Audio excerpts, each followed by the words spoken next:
Sheriff Grady Judd is going to talk to us about visionary leadership today.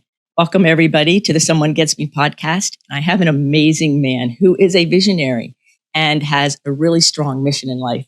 And Sheriff Grady Judd is going to talk to us about his world, his life, and whatever else comes up in our conversation.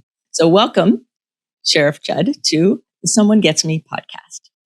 Diane, it's my honor to be with you and with all of your viewers today to talk about something. Something exciting. Whatever you want to say.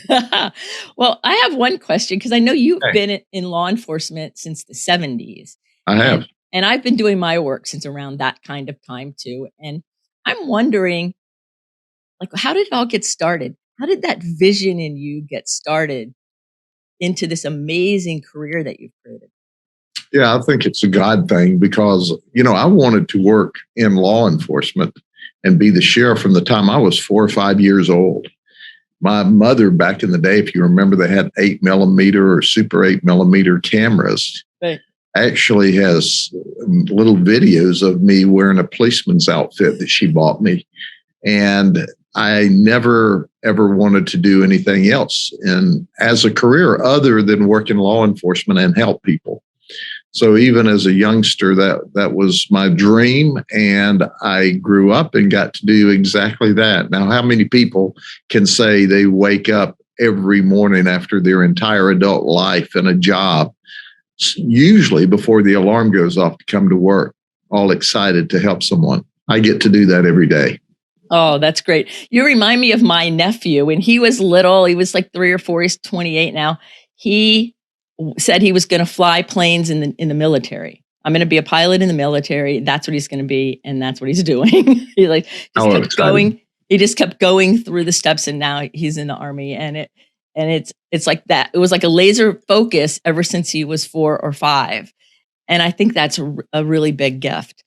So when somebody is thinking about supporting law enforcement, like I have a lot of friends who are attorneys and detectives and police officers and all in that world. And I often ask, how can all of us out here in the world support people who care about justice if we're not on the front lines? Like, what can we all do, like me and regular people out in the world, do to support other people who care about justice? Because you obviously care about justice. Sure. I think your support, your visual support, your vocal support means a lot. There has been some of this wokeness going on around the country, defund the police and all of that nonsense. Right. That's not how the majority of the people think. If you look at this country as on a bell curve, the vast majority of everyone is either center left or center right. That 10% or 5% on the fringe left, or that 10% or 5% on the fringe right, do not represent the overwhelming majority of this community. But in the last few years, because of social media and a mainstream media that's not mainstream any longer, they've all marched either to the far left or to the far right, and that's all we see.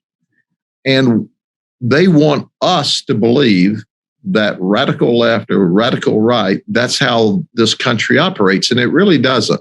80 to 90% of this country are hardworking, God-fearing people. They do what's right. They behave. They support their community. And sure, we have different opinions about things. You're supposed to. If we're all thinking alike, then we're not thinking. Right. But so I dismiss all of this craziness that we've seen the last few years because that's not the America I know or the America I grew up in. And that's not the people that I interact with every day.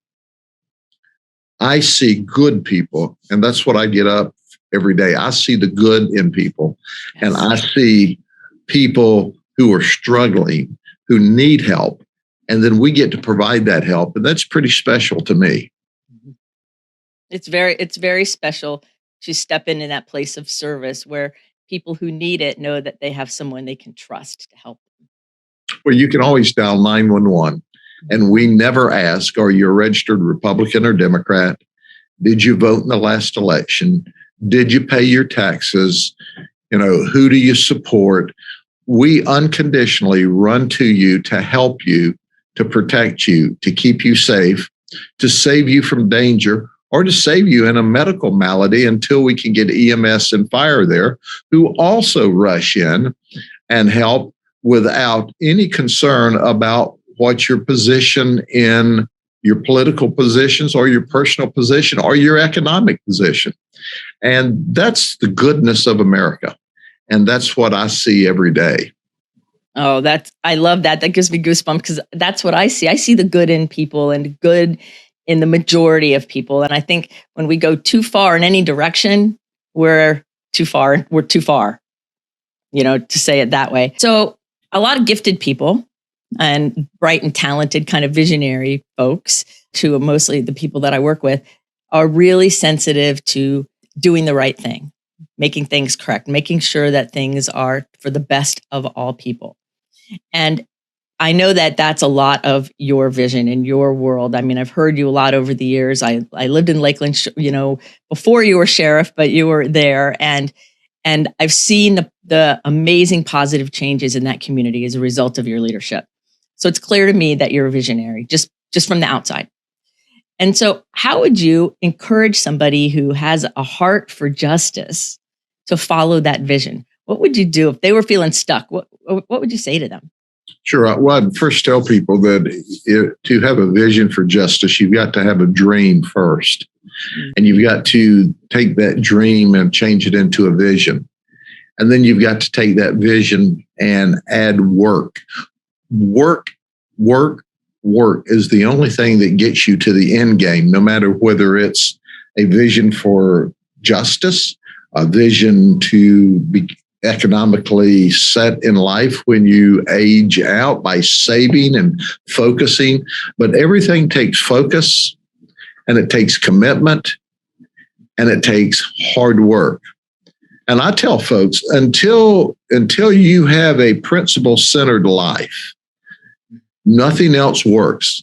You look at Stephen Covey, he talked about God needs to be first in your life, then your family, and then your job.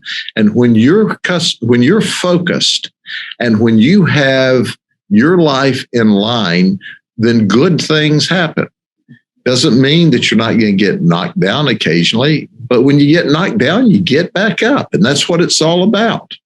Yep. Perfectly. I love Stephen Covey's work. And in fact, I just released a podcast episode recently on the spiritual principles of leadership. Absolutely. It's so important to have that as your core foundation.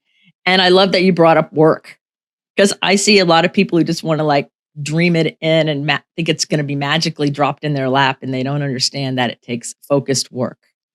And so it's a big problem when we don't teach our children how to work. And we don't teach them that there are positive outcomes from hard work. And that's an important part of this entire system and process, whether it's for social justice or personal self-satisfaction. Nobody gives you anything in life for free. No one. And if they do, and you don't know how to work to appreciate it, then if you get something free in life, you'll end up just poofing, as I say in my world, poofing it away. It turns into a vapor and it's gone. Mm-hmm. So at the end of the day, if you have that energy and you have that enthusiasm and you find what you love, okay? Yeah. If social justice is what you love, then you work hard toward that. And I hear people and I watch people all the time say, oh, that's not fair. That's not fair. That's not fair. Well, is it not fair in your mind, or is it not fair?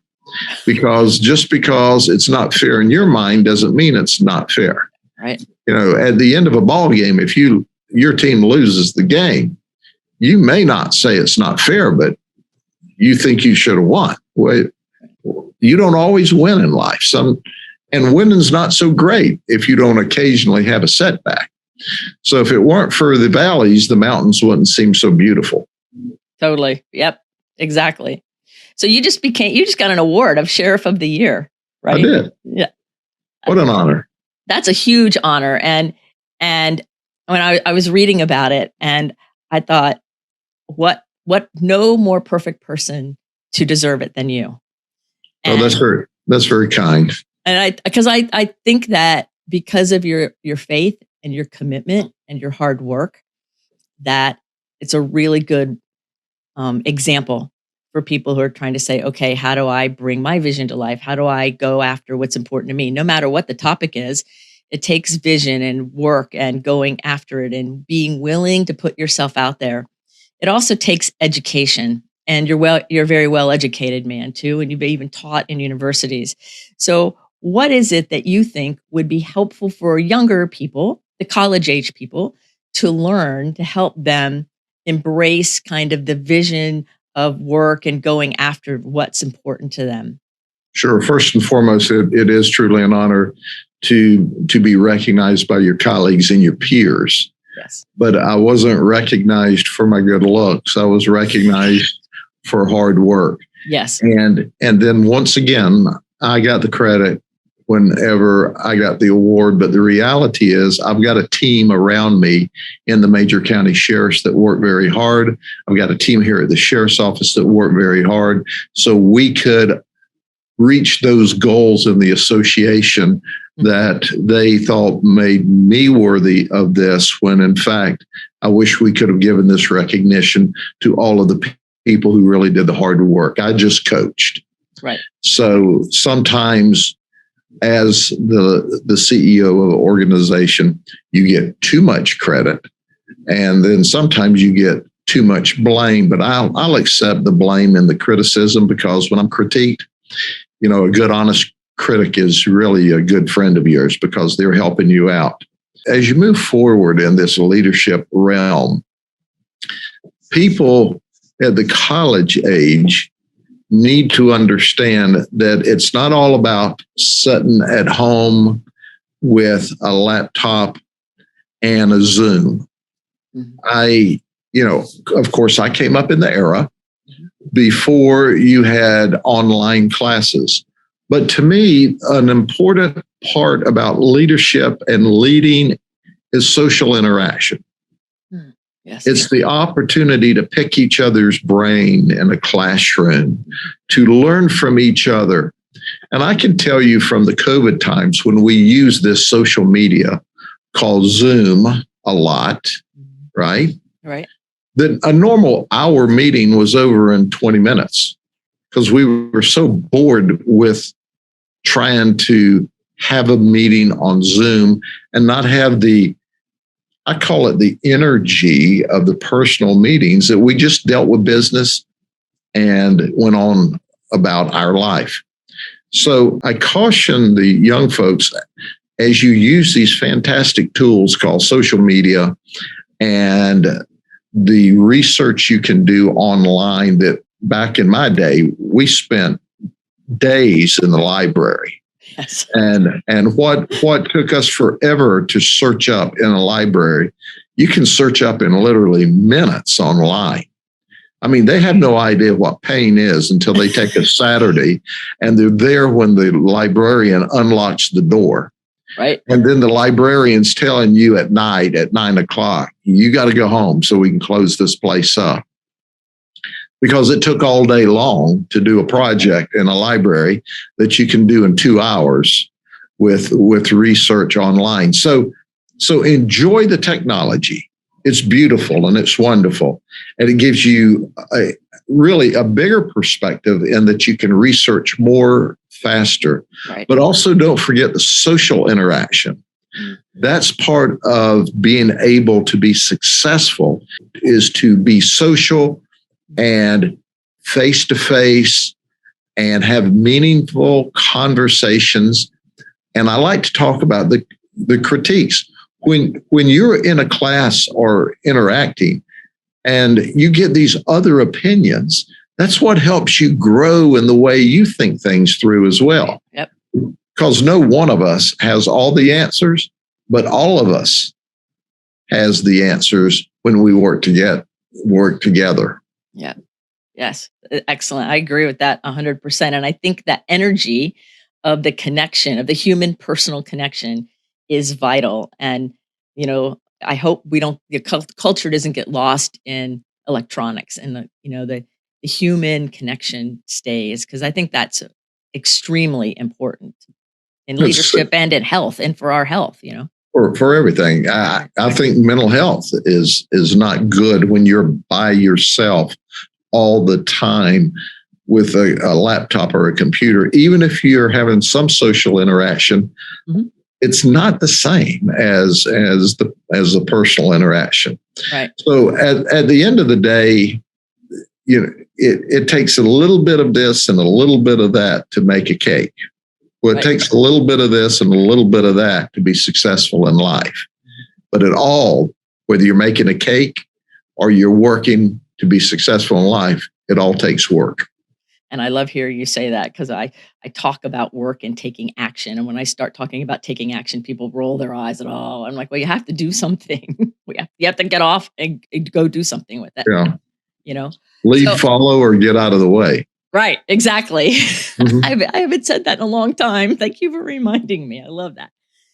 So I know that I've asked you a lot of these leadership questions, but one of the things I wanted to know is, as a leader and as somebody who's got this long career that you're very happy in, what have you done, or what do you do for fun? I work. You work? Yeah, I love to work. I tell everyone that's my number one hobby. But I also, I've got grandkids, so I love spending time with them. And I'm a nature and a landscape photographer. That's my big hobby. Ooh, I love flowers.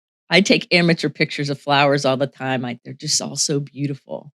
Well, for me, how can you be on the water or in the woods or down in a swamp photographing the different vegetation or the wildlife and not know there's a God?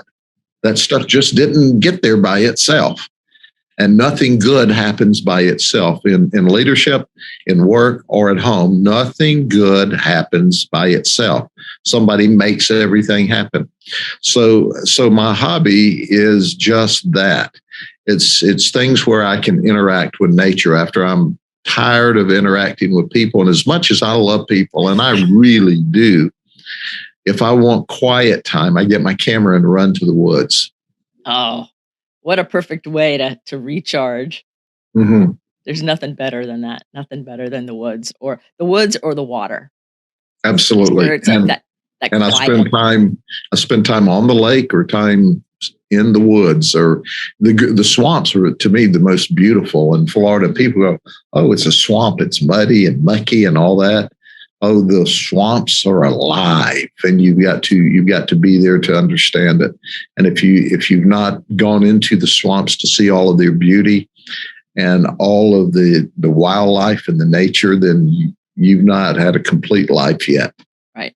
You've not had it. I remember when I didn't realize how beautiful the swamps were until I spent time in there, and I'm like, whoa.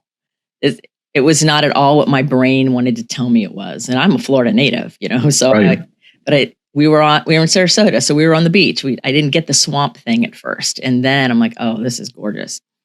So do you use your intuition or your gut a lot in your work? I mean, you're connected to nature this way and spiritual life. So I'm just curious how that works.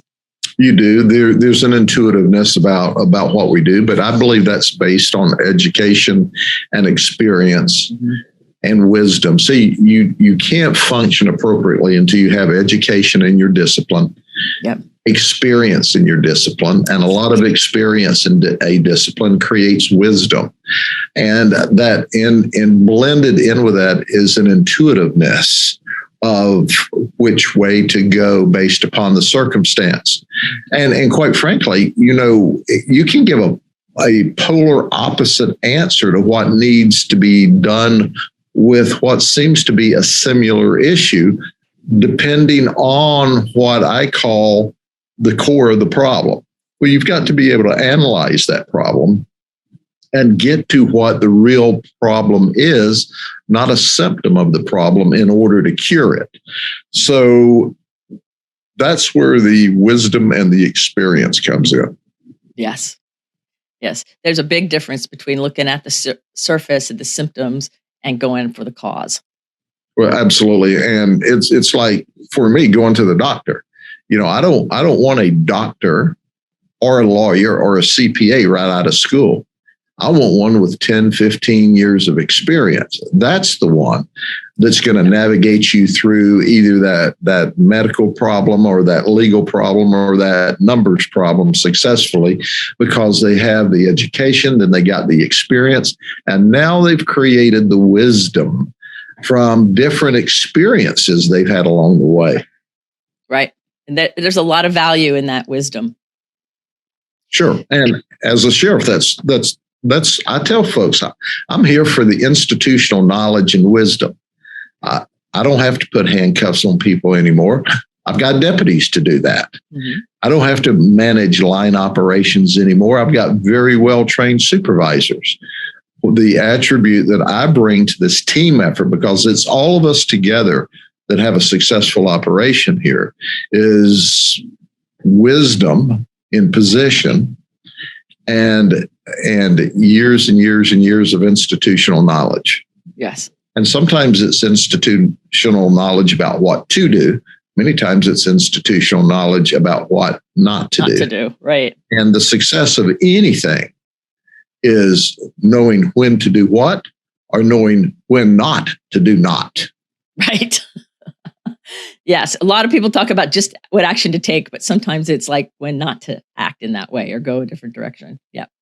Believe it or not, sometimes the best decision is no decision. Yes. But you've got to know when that's best. And that comes with wisdom and experience. Absolutely, it does. So I only have a couple more questions for you, but before I got to those, I just want to make sure there wasn't something special on your heart that you wanted to share with everybody that I didn't ask you about yet, and to make sure that when we're done, you feel totally complete. No, I think you've done an excellent job with the interview today. I'm very comfortable in my skin with talking about leadership or supervision, but it all comes down to you've got to love people first before you can lead them any place. Mm-hmm. And I love the people of Polk County, and I love the people in this sheriff's office. And until you care about them as an individual first, nothing else matters. And that's why I believe that I've been ultimately successful, because people you love and you care for will reciprocate, and they will also forgive you when you make those mistakes. And someone in a leadership position that works hard makes mistakes, and I've made my share of my mistakes while doing this. But once again, if you're falling forward when you make mistakes in leadership, people go, "Yeah, that was a mistake." But he made that mistake while trying to do good for the community or good for us. And once you understand people and they understand you on a personal level and find out, hey, that guy or gal in that position really is pretty cool. I mean, they've got different ideas. We've got different ideas. We get to use all of our ideas together. And as a result, we have a successful operation. That's kind of where I operate from. Oh, I love it. I love it. And you can feel it. For those of you who are listening who have not been around Polk County or haven't heard about Sheriff Judd and things like that, when you mention his name or you watch it, you can see the change. Like I can see the change in the culture of the people over the years. And I believe it has to do with exactly what you're talking about here. And that's why I invited you on the show, because I really think it's valuable for somebody that has history and a track record and an understanding to really share some of that wisdom for people who are looking around for what to do, or they aren't sure what to do or not do. So I really appreciate you sharing that. And I have one final question for you. Okay. And that is this. If we were going to put a billboard up that the entire world was going to see with your quote on it, what quote would you like on that billboard? I want us all to win. Oh, I love it. It's important that I want us all to win. And if I care about you and your family and the outcome so you'll win, and you care about others and their families and their outcomes so that they win, then we all win. Yes. There's no such thing as a win-lose. If there's a win-lose, then you both lose. And I want to lift people up to get their best out of them. Yes, some days I am dogmatic in my demand that you can do better, you can do better, you can do better. But my job is to help people reach heights that they didn't think they could reach. Right. Despite the fact that I may ask them to jump higher or work harder or work longer, and I try to get the best out of them. I do that because I love them and I care for them and their family, and I want them to be hugely successful in life. I want their family to be successful, and I want to be a part of helping them get that way. Right. So that motive is what matters. Every day. It's the motive, right? Oh, that's awesome.